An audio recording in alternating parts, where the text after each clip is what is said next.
সব বাঙালি বাড়িতেই সারা বছর কম বেশি শুক্তো রান্না হয়ে থাকে। আর ঋতু পরিবর্তনের সময় নানা রকম রোগ ব্যাধি থেকে আমরা দূরে থাকতে শুক্তো রান্না প্রায়শই করে থাকি। কিন্তু কখন কিভাবে কোন মশলা দিয়ে সেই বাড়ির শুক্তোর স্বাদ অনুষ্ঠান বাড়ির শুক্তোর স্বাদের মতো হয়ে ওঠে, আর শুক্তোতে দুধ কখন কিভাবে দিলে দুধটা ছানা কেটে যাবে না, সেগুলো সব জানার জন্য ভালো করে ভিডিওটি লক্ষ্য রাখবেন। নমস্কার, আমি শ্রীপর্ণা। অমৃতকুম্ভ চ্যানেলে আপনাদের সবাইকে স্বাগত জানিয়ে আজকের রেসিপি শুরু করছি। আজকের রেসিপি দুধ শুক্তো।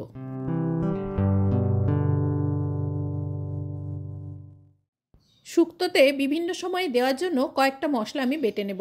প্রথমে নিয়েছি 1/2 ইঞ্চি আদা, রাঁধুনি 1 চামচ আর সাদা সর্ষে 1 চামচ। সর্ষে আর রাঁধুনিটা আলাদা আলাদা করে জলে ভিজিয়ে রেখে দেওয়ার পর বেটে নেব। সব কিছু মশলা বেটে নেওয়ার পর 3টে আলাদা জায়গায় নিয়েছি।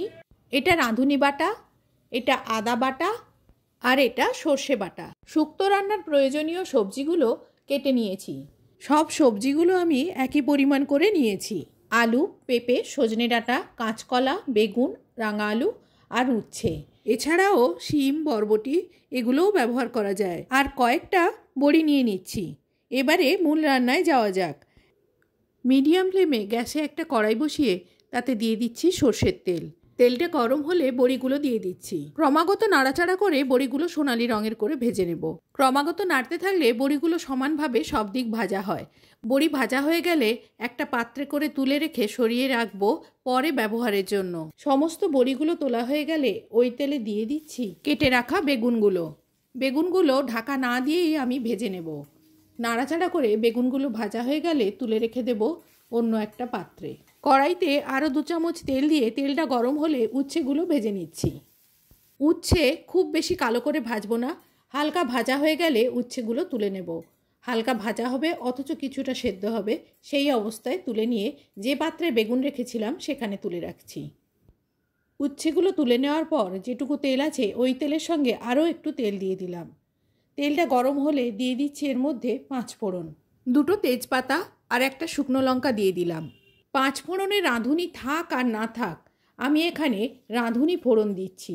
1 চামচ রাঁধুনি ফোড়ন দিয়ে দিলাম। রাঁধুনির ভীষণ সুন্দর একটা গন্ধ আসে, যেটা শুক্তোকে অপূর্ব স্বাদের করে তুলতে সাহায্য করে, তাই রাঁধুনি অবশ্যই দেবেন। ফোড়নগুলো ভালো করে ভেজে নিয়ে দিয়ে দিচ্ছি সবজিগুলো। যে সবজিগুলো আমি কেটে রেখেছিলাম সেই সবজিগুলো, ভেজে রাখা সবজি পরে অ্যাড করব। সবজিগুলো সব দেওয়ার পরে খুন্তি দিয়ে ভালো করে নাড়াচাড়া করে তেলের সাথে মিশিয়ে নিয়ে ঢাকা দিয়ে দেব। মিনিট খানেক পর ঢাকা খুলে নাড়াচাড়া করে আবারও ঢাকা দিয়ে দেব।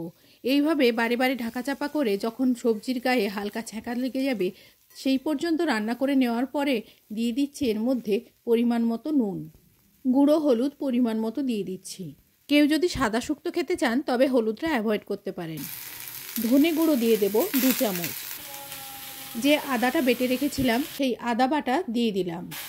রাঁধুনি বাটাটা দিয়ে ভালো করে এবারে একটু কষিয়ে নেব।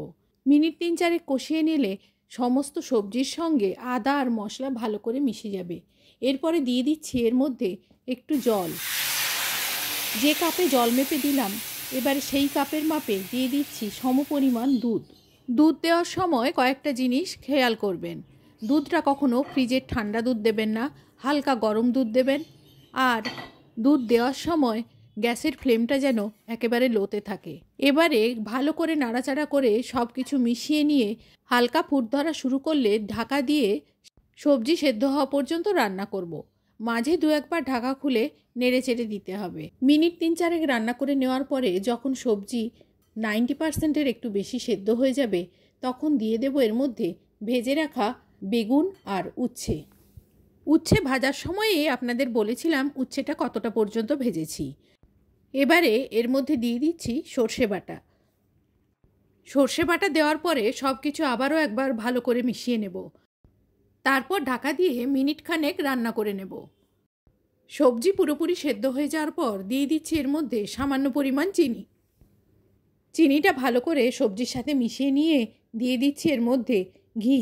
শর্ট থেকে কি করে সরাসরি ঘি বানাবেন মাখন তোলা ছাড়াই সেই রেসিপির লিঙ্ক পেতে চাইলে ডেসক্রিপশান বক্সটা চেক করে নেবেন।